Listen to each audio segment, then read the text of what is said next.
Hi guys, my name is Riley, and today I'm going to be telling you a little bit about urban pressure on Minnesota lakes by using one of the lakes from my hometown, actually, Lake Mitchell. But before we get into that, I think it's important to understand that urbanized lakes are kind of becoming the new normal in central Minnesota. The once rural suburbs of the metro area have seen rapid expansion and land development over the last 2 decades, and unfortunately, that has brought some urban pressures like increased nutrient runoff, namely nitrogen and phosphorus, increased chloride runoff, which comes from a variety of different places, but mostly road salts or deicers, the introduction of invasive species like zebra mussels, and shoreline erosion. Mitchell Lake is kind of like the classic example of a small urbanized lake. It's located pretty much directly in between the Minneapolis and the St. Cloud area in the city of Big Lake, which is in Sherburne County. You can see here from the dimensions listed that it's not very big um, or deep, but the community does frequent the lake for recreational activities like swimming or boating. You can also see here in figure one, this little jump out bubble that it is almost completely surrounded by developed land, and almost 78% of that developed land is a residential property, most of which have traditional lawns. And the city of Big Lake itself has seen a 90% population increase since 2000. So that's very dramatic.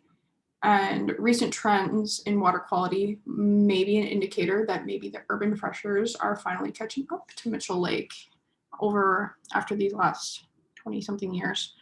So, moving on to what I did for my analysis, I kind of looked at physical, chemical, and biological parameters to analyze water quality. All of my data comes from studies done by the Minnesota Pollution Control Agency or the Minnesota DNR. So, kind of moving over here to figure two, the physical parameter, a little bit about a Secchi disk. It is a very good way to measure water clarity and help determine things like algal growth or sediment deposition. Um, and as you can see here, some of the data from 2007 to 2019, there appears to be like two different slopes of trend line going on here. So in the green, you can see that Secchi disk readings were actually increasing, which is good. That means the water is getting a little bit more clear. But something looks to be happening here in 2016, where there's all of a sudden a very noticeable decrease in Secchi disk reading.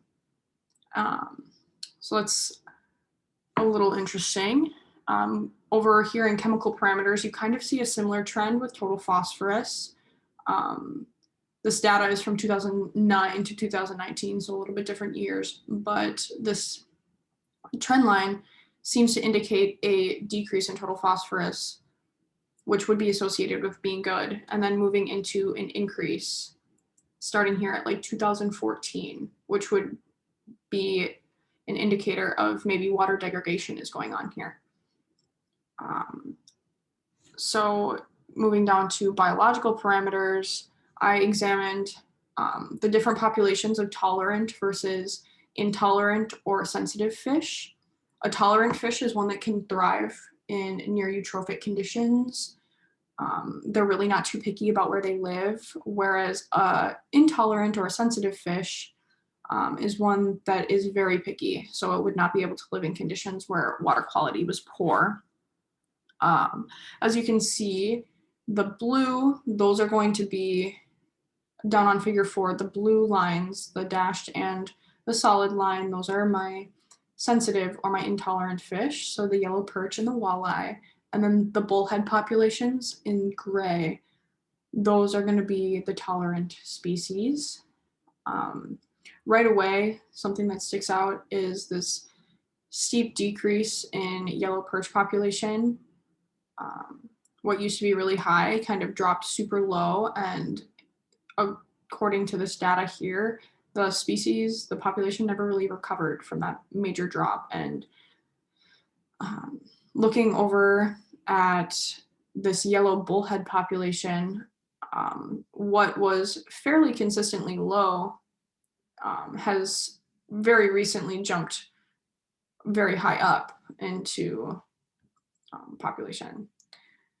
And this is a picture here, an illustration of curly-leaf pondweed. And then right below, I also looked at zebra mussels. The zebra mussels are kind of interesting because they were just confirmed in Lake Mitchell in 2020, October of 2020, so very recent.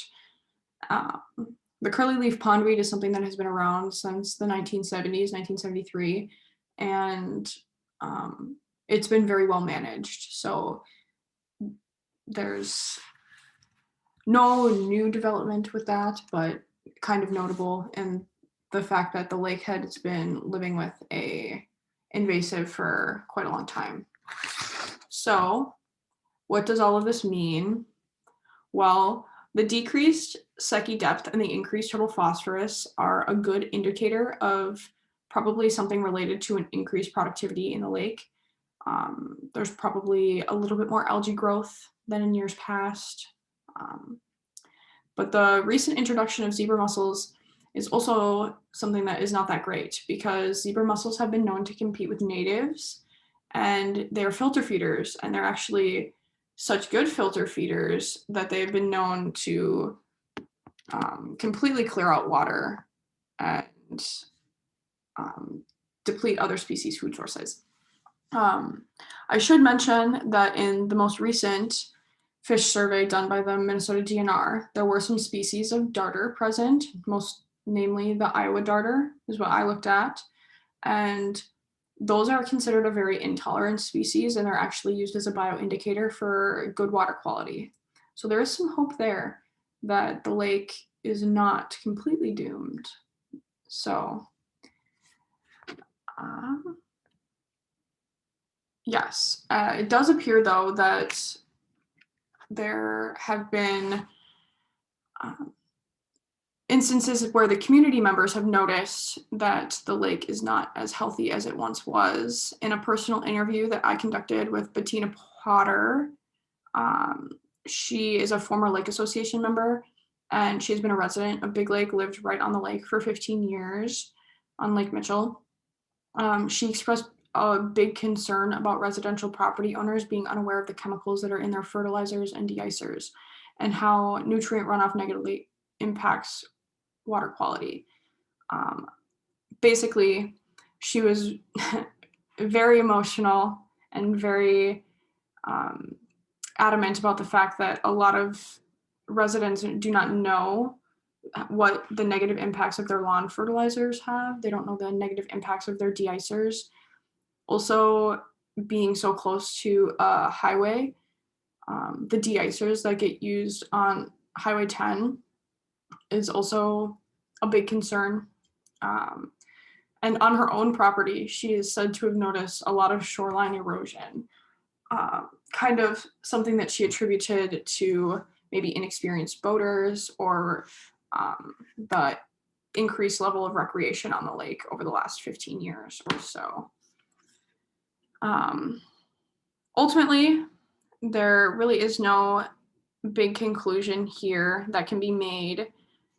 There needs to be more qualitative research and quantitative and qualitative research done in order to determine if these trends in water quality are actually linked to urban pressures. Although research can be expensive to do something like that, preventative management is almost always less expensive than having to make reactive lake repairs. Once nutrients levels get too high, there's often no coming back from a lake kind of moving into that eutrophic state. So I would recommend to kind of limit further social and economic losses, that more research is done in order to prevent that. So